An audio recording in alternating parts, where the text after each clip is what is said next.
Right, so we're going to use all the knowledge that we've acquired over the last couple of weeks to explain why we have to use the conditions that we do for the Haber process. This is an incredibly important reaction. Can anybody think why is it so important for ammonia? Why do we need ammonia? Yeah, fertilizer is a big thing. Yeah, without it, there'd be no way that we'd be able to produce the food that we do. Now, key things to note: gaseous reaction, exothermic.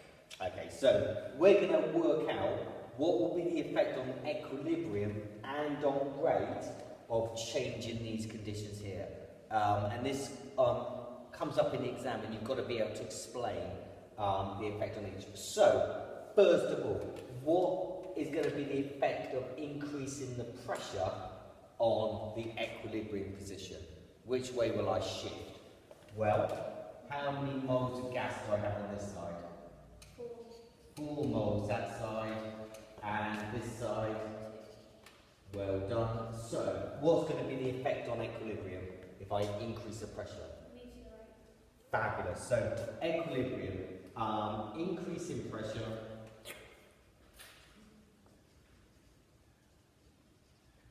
Equilibrium moves to right-hand side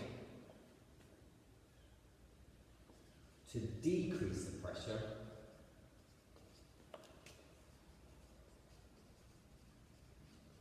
and that's because there are fewer moles of gas on right-hand side. So you've got to explain, you can't just say, oh, it'll move to the right. It's because there are fewer moles of gas on the right-hand side. Okay, what about rate? Effect on rate. If I increase the pressure, what will happen to the rate? Yeah, increase in the pressure increases the rate of reaction.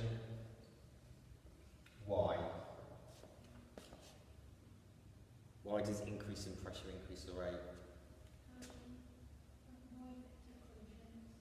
More collisions? Why are there more collisions? Yeah, we have molecules are closer together,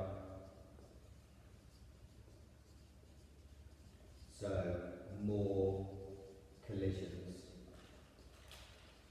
per second. That's key. Right, let's look at temperature now. What will happen to the effect on equilibrium if I increase the temperature?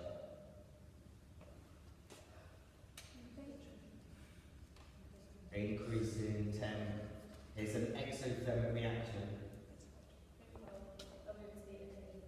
Yeah, the equilibrium shifts to left-hand side in the endothermic direction,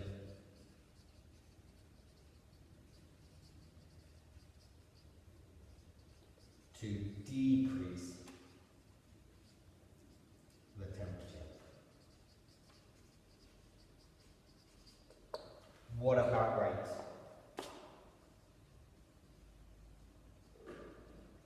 Increase in temp. Yep, rate increases because more molecules have energy greater or equal to the activation energy, therefore more effective collisions per second. And remember, they're also moving faster as well. Right, effect on equilibrium of catalyst, adding a catalyst. Any effect?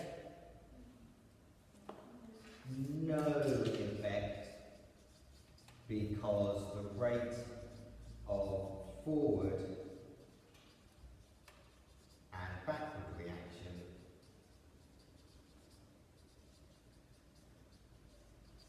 increase by same amount, or increase equally. What about the effect on rate? Rate increases because lower activation energy, therefore more effective collisions per second.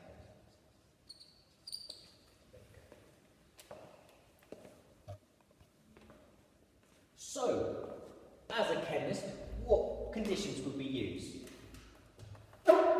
Catalyst is easy, isn't it? We want a catalyst if we can.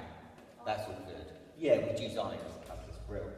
What about pressure? Pressure's quite easy.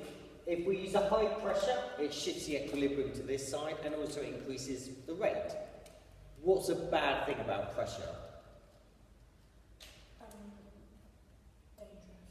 Can be dangerous. What about if I want to make my profit? Oh, it's a lot more expensive. It's expensive as well. So I've got to weigh up the cost. When it's in that high pressure, not only dangerous, but it's also pretty expensive as well. So I've got to reach a compromise for pressure, because I want it to be high for rate and also equilibrium position. However, the higher the pressure, the more money it's going to cost me. So that's a compromise that we've got to make. What about temperature? Is it 450? Yeah, 450. Why do I need a... If I increase the temperature, my equilibrium shifting this side, but my rate's getting faster. So again, I've got to reach a compromise temperature, that I don't want it to be too high, that the equilibrium shifts all this side so I don't make any profit. But equally, if it's too low, I'm never going to make it. You know, it's just going to take me years and years and years to make anything. So I've got to have a compromise. So we often talk about compromise conditions. Catalyst is easy, but I need to reach a compromise in terms of pressure and temperature in order to get the most profit that I can from reaction. So what we can say is we need to reach a compromise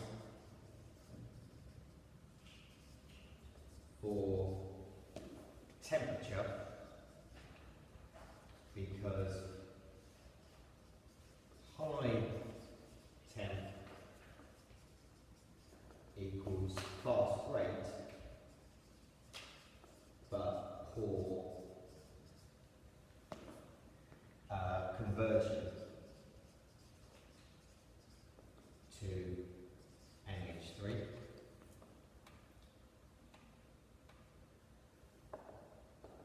And also pressure, because high pressure equals fast rate and high conversion, but is expensive and can be dangerous as well to set up. So those are the things, temperature and pressure, you have to reach a compromise position for those two. Just out of interest, what do you reckon, do you know what we can do, how they actually get the best possible yield? Can you remember what they do with this stuff that doesn't react? They recycle it through the, so they don't just shove any nitrogen and hydrogen that hasn't reacted, it doesn't just go out in the air. They actually recycle it, and they actually, because this is an exothermic reaction, they reuse the hot gases to heat the incoming, so they recycle the energy as well, so it's very